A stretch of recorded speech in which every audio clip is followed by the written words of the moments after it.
Buenos días, soy Miquel Ángel Capó y con esta presentación os quiero explicar la homosexualidad desde la edad antigua hasta la edad contemporánea, derecho entre la persecución y la aceptación. A lo largo de esta sesión explicaremos cuál ha sido la represión o la aceptación en cada época histórica de la homosexualidad a lo largo de todo el proceso.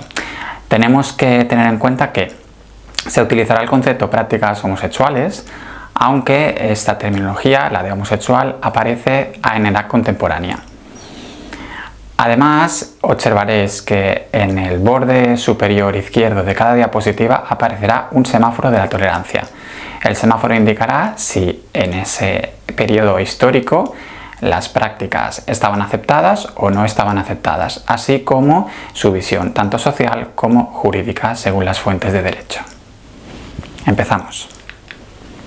Edad antigua.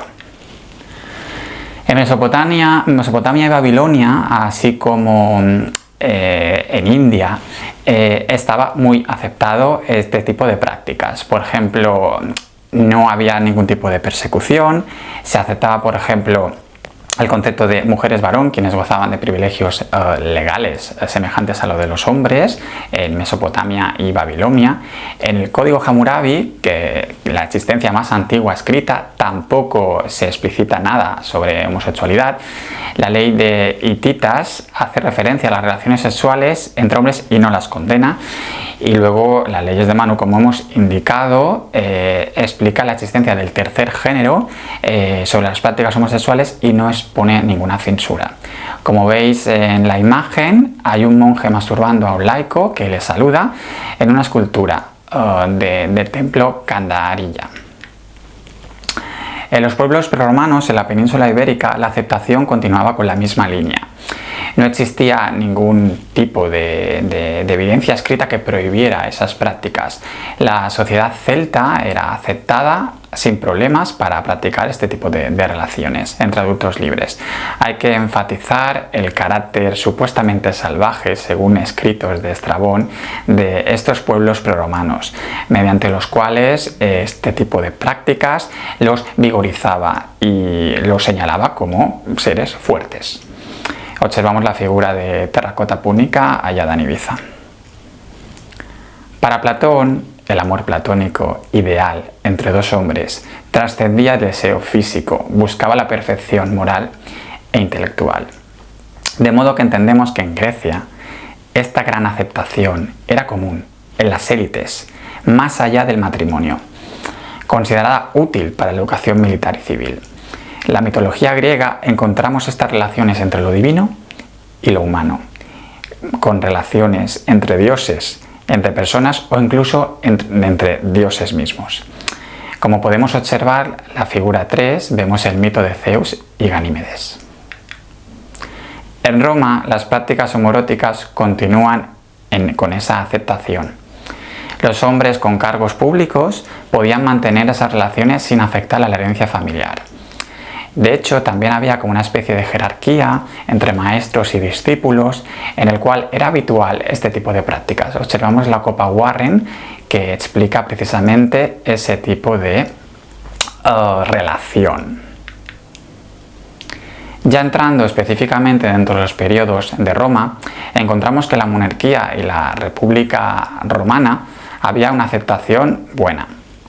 En principio, entendíamos que la persona que realizaba el rol activo era aceptado. Sin embargo, la persona que aceptaba el rol pasivo era momento de considerar una deshonra. Es verdad que las relaciones entre esclavos y libertos eran toleradas y había algunos vínculos educativos, como hemos comentado en la diapo anterior. Al ser el matrimonio una relación privada, se permitía este tipo de relaciones entre uniones entre hombres. Pero sí que es verdad que la ley ex cantitia sancionaba el acto en sí entre varones libres. Durante el Principado se siguieron entendiendo esas jerarquías sociales y encontrábamos los típicos prostíbulos o llamados lupanares donde se realizaban este tipo de prácticas.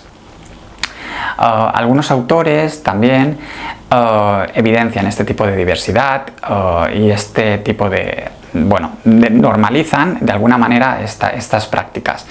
Hay que tener en cuenta que los ciudadanos esclavos o los libertos eran los que generalmente formaban parte de los concubinatos masculinos. El concubinato es una etapa un poco gris, ¿no? Porque hay determinadas informaciones sobre la poca ética de estas prácticas, sobre todo relacionadas con la pederastía.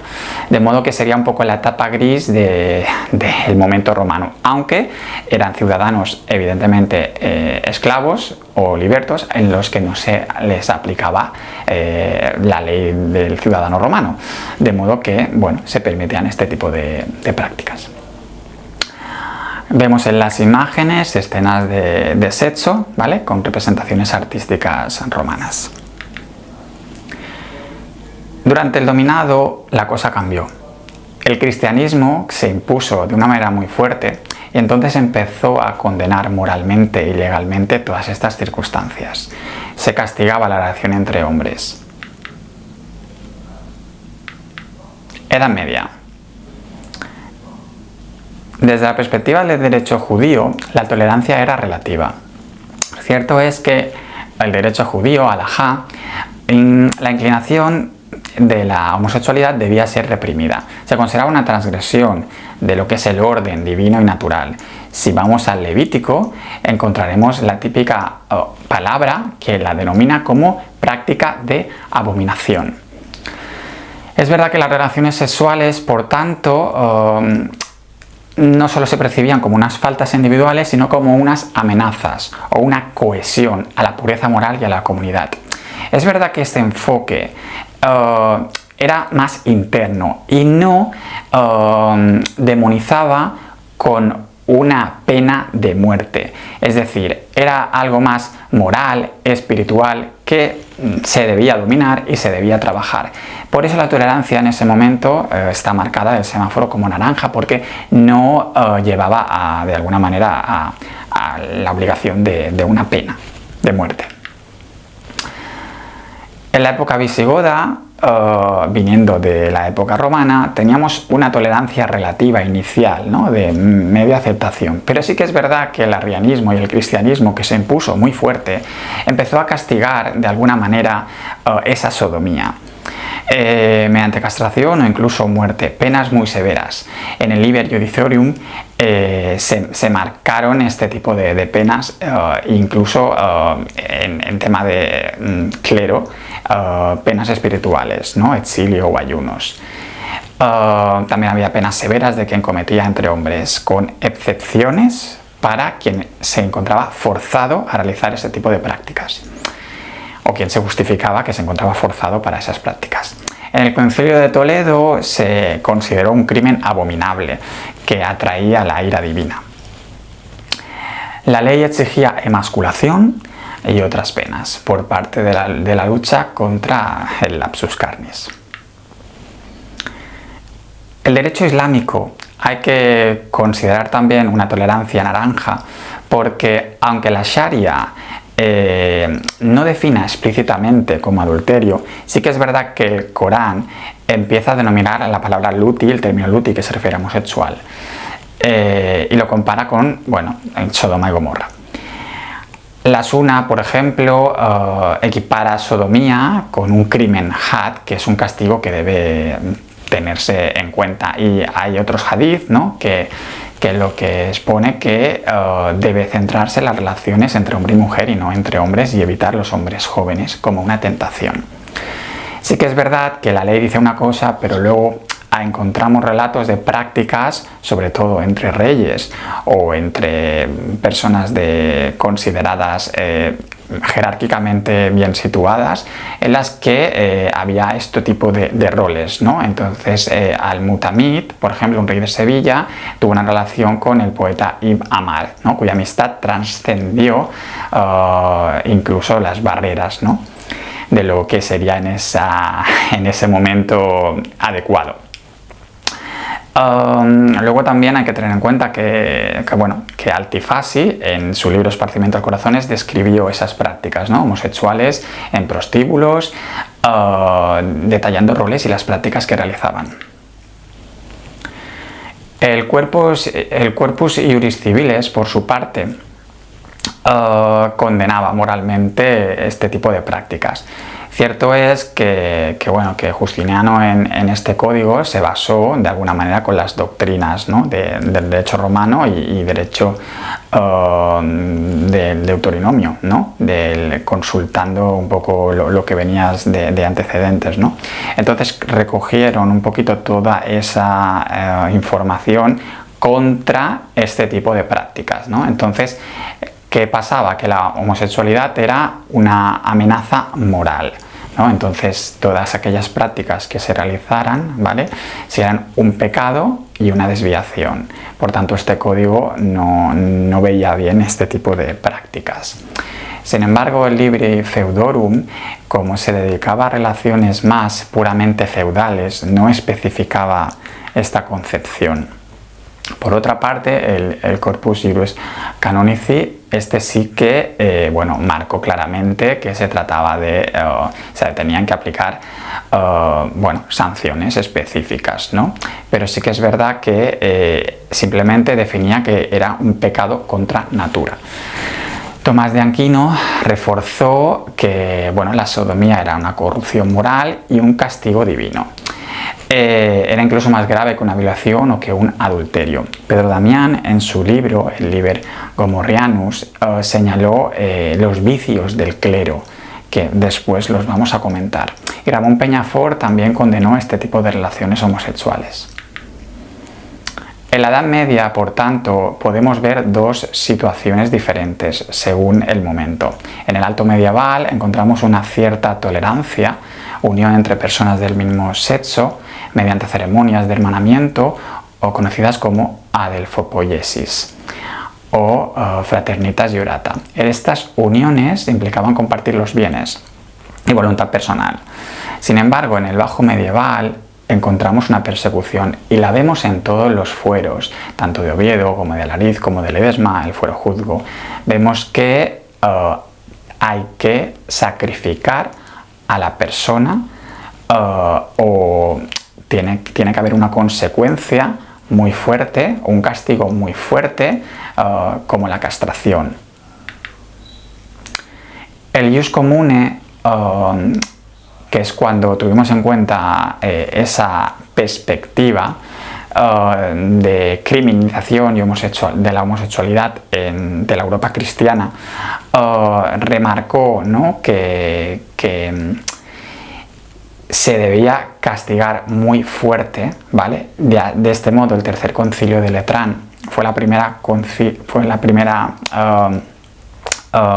repercusión, ¿no?, primera condena en un concilio ecuménico, ¿no?, sobre que se trataba de un pecado contra natura. El temor cada vez más difundido de que el acto homosexual desencadenaría la ira divina. Teníamos que luchar de alguna manera en esa época, tanto los teólogos como los eclesiásticos, de las consecuencias morales que podían suponer esas prácticas. En el Cuarto Concilio de Letrán eran tantas las repercusiones que ya se presuponían que contra el clero debían ser excomulgados y contra los laicos debían ser entregados a las cortes seculares para que ellas aplicaran la legislación pertinente referida a la pena de muerte o al tipo de condena que se considerara. Es verdad que la condena generalmente era muerte en la hoguera, simulando un poco la concepción de que si en Sodoma se purificaron por el fuego divino, en este momento el sodomita se debería purificar con el fuego terrenal.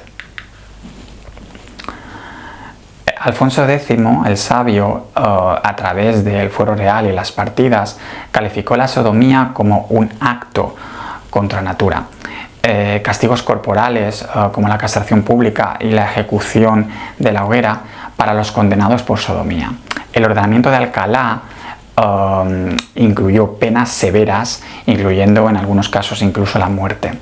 Las ejecuciones públicas, de hecho, servían precisamente como un espectáculo disuasorio y purificador para que no se cayera en esa tentación y para que fueran conscientes de lo que podría pasar. A pesar de este ambiente de represión, persistían rastros de afecto homosexual que podemos ver en la literatura y en las comunidades, o en algunos espacios, como vamos a ver a continuación.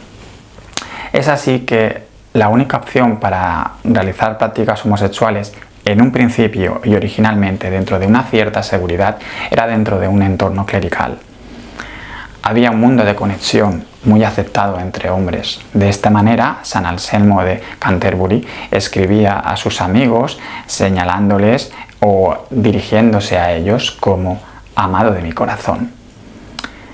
Sí que es verdad que todo este tipo de abusos, todo este tipo de prácticas realizadas llevó a la campaña de Pedro Damián con su Liber Gomorrhianus a perseguir este tipo de prácticas, y fue una herramienta para empezar a destruir este tipo de amistades, para intentar interpretarlas de una manera que realmente quizá no siempre era referida a prácticas homosexuales. En los conventos también, entre las mujeres, había algunas prácticas similares entre ellas, aunque la historia no describe mucho las prácticas entre mujeres, ya que el pecado auténtico era la penetración, de manera que esas prácticas se encontraban más en hombres. Solo en algunas mujeres que utilizaban instrumentos fálicos fueron castigadas. En la nobleza también había un tipo de alianzas políticas importantes, ¿no?, que se forjaban desde niños, ¿no? Ese ambiente homosocial, ¿no?, de niños criados como pajes y escuderos, esos lazos masculinos, ¿no?, mediante la camaradería militar o el juramento de lealtad al Señor. Os recomiendo historias como el de Reyes que amaron como reinas. Aquí os hablo de Jaime de Aragón y de Eduardo II, ¿vale?, con su relación con Piers Gaveston. La verdad que es un libro bastante ameno y bastante fácil de llevar, y yo creo que os podrá aportar una pizca de conocimiento de cómo la realeza también vivió su perspectiva hacia la homosexualidad. También tenemos el otro apunte, el libro de Cohen, que lo veis aquí, que también habla un poco de lo mismo, ¿vale? Comentaros que el Estado llano feudal no seguía siempre la misma suerte. Estas élites, ¿no?, que podía haber en la iglesia o en la nobleza no sucedía tanto en el tercer estado. De esta manera, pues bueno, el matrimonio era una necesidad económica y social, y era raro no casarse, ¿no?, porque era necesario tener hijos para producir en el campo, ¿no?, y para trabajar. Entonces, las únicas posibilidades era exiliarse a las ciudades, ¿no?, en las que se vivía de una manera diferente que en las aldeas. En las ciudades sí que se crearon esas redes, ¿no?, esas tabernas con esos códigos, ¿no?, y esos apodos para poder realizar determinadas prácticas, aunque también fueron perseguidas. En la Edad Moderna todo cambia. El semáforo de la tolerancia es cada vez más rojo. Somos conscientes que la época de la conquista, ¿no?, en América, ¿no?, la aceptación de la homosexualidad estaba ritualizada, y cuando llegamos todo cambió. Las conquistas se castigaron severamente. Con la conquista la homosexualidad se castigó severamente por considerar una herejía o una impureza ese tipo de prácticas. La Inquisición española, aunque no fue la más fuerte de Europa, sí que en este caso condenaba a la hoguera. La interpretación teológica de la sexualidad seguía ligada a la reproducción, por tanto no se podía concebir esa práctica. La Inquisición amplió su persecución bajo acusaciones de herejía y brujería y sodomía. Hay que tener en cuenta que la Edad Moderna arrastra mucha legislación de la Edad Media, de la última etapa de la Edad Media. Por eso en la Edad Moderna es una vivencia de la presión del cristianismo que persigue todo este tipo de prácticas. En la imagen vemos los perros de Balboa contra los indígenas sodomitas. La pragmática sanción de los Reyes Católicos reafirmó esa pena de muerte en la hoguera sin indulto real. La homosexualidad se redefinió como un delito espiritual y una ofensa política. Esta condena se usó para desacreditar a rivales, reprimir la disidencia. Una condena incluso a galeras o a la muerte. Por su parte, incluso hubo filósofos que defendieron y justificaron estas penas, como Jean Bodin o Thomas Hobbes. Argumentaban que castigar estas conductas era un deber del soberano y su objetivo era precisamente preservar el orden social y la ley natural o divina. Tras el Concilio de Trento, la represión se endureció incluso más. Tenemos, por ejemplo, la Buggery Law de Enrique VIII, que penalizó la homosexualidad. Es un modelo que se extendió en sus colonias, ¿vale? Sin embargo, la Revolución Francesa eliminó el delito de la sodomía y persistió la noción de ofensa a la decencia pública en códigos europeos, americanos. Francia se situó delante de muchos países intentando ser más tolerante. Incluso despenalizó en el 1791 en el Código Penal los artículos que hablaban de sodomía. Pero es verdad que esta tolerancia francesa fue, digamos, temporal, ya que no supuso un reconocimiento de los derechos, sino simplemente una neutralidad jurídica. Y es verdad que otros países en ese mismo momento mantenían unas leyes muy severas contra la homosexualidad. Entonces encontramos Europa dividida. Países que tienen influencia napoleónica que despenalizan la homosexualidad o que, mejor dicho, lo dejan con neutralidad jurídica, y otros países que, bueno, que socialmente la consideraban un pecado y una patologización médica. Es en el primer momento en que empezamos a ser conscientes que es una enfermedad y que debe tratarse. En Alemania, activistas como Karl Henrik o incluso mediante el Comité Científico Humanitario lucharon precisamente para despenalizar esa homosexualidad, pero los regímenes totalitarios como el nazismo y el comunismo persiguieron y castigaron severamente al homosexual, incluyendo campos de concentración. Es en este momento, ¿vale?, en el 1869, en el que Kate Benny define la palabra homosexual. Intentó precisamente cambiar la percepción de la época para hacer entender que se trataba de una característica innata y de una orientación. Tras la Segunda Guerra Mundial, todo empieza a mejorar. Se empiezan a moderar leyes y movimientos pro homosexualidad. En países occidentales se consolida la despenalización y la igualdad. Es verdad que la Declaración Universal de los Derechos Humanos, aunque no especifique la despenalización de la homosexualidad, indicaba un séquito de derechos que llevaban explícitamente, o mejor dicho, incluían ya la concepción de no perseguirla. En el siglo XX, eventos como Stonewall y la crisis del VIH-Sida impulsó más esta visibilidad para luchar a favor de los derechos civiles. Y es verdad que a partir del siglo XXI, países como Holanda y España legalizaron el matrimonio igualitario y se reconocieron los derechos de adopción y uniones civiles. De todas maneras, España tiene una etapa gris. La etapa inicial a finales del 1800 y hasta el 1954, o mejor dicho hasta 1978, teníamos una situación bastante compleja. El Código Penal es verdad que despenalizó del 22, despenalizó brevemente la homosexualidad durante el trienio liberal, pero esa ley fue revertida por Fernando VII y se volvió a penalizar en el 48. Ni la Constitución del 12 ni el Código Civil del 89 mencionaban la homosexualidad. Entonces, al estar penalizada desde el 48, siguió castigándose. Pero además, durante el franquismo, esa represión aumentó, por la ley de vagos y maleantes y por la ley de peligrosidad y rehabilitación social. De modo que estas dos leyes fueron las que permitieron los internamientos y las terapias coercitivas. Como vemos en la imagen, en la fachada de la colonia agrícola penitenciaria de Tefía, eran lugares donde las personas que realizaban prácticas homosexuales se les llevaba y acababan la mayoría maltratados y muertos. Se les aplicaba series de terapias de reconversión, las cuales simplemente eran una excusa para la pena de muerte.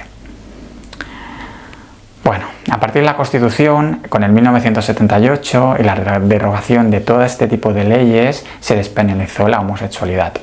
Posteriormente, la igualdad jurídica permitió la consolidación del matrimonio en España en el 2005.